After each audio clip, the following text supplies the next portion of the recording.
La mondialisation a souvent été vue comme devant contribuer notamment à une meilleure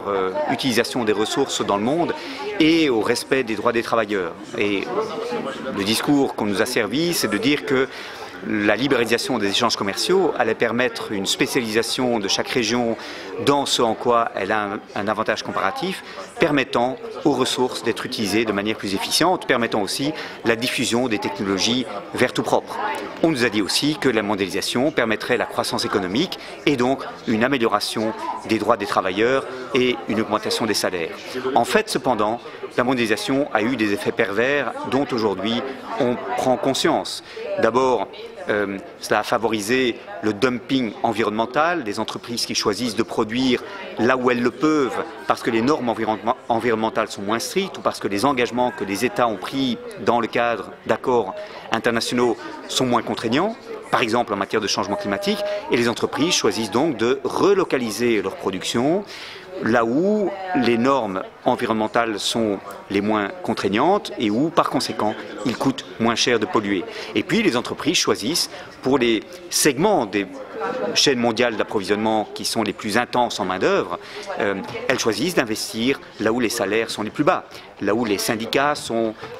les moins bien outillés pour résister aux pressions sur les droits des travailleurs. Et ça induit une situation où les pays où les salaires sont très bas n'osent pas augmenter ceux-ci, n'osent pas renforcer la protection des droits des travailleurs par crainte de perdre au fond l'apport de ces investisseurs internationaux. Et donc les États sont mis en concurrence les uns avec les autres. Des investisseurs pratiquent le dumping social et environnemental et ceci, c'est un effet pervers de la mondialisation qui appelle non pas un retour au protectionnisme, mais un appel à une mondialisation plus juste, plus durable, qui, au fond, respecte certaines normes internationales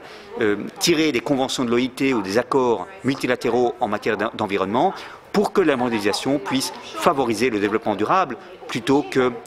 détruire celle-ci et rendre le développement durable plus difficile à atteindre.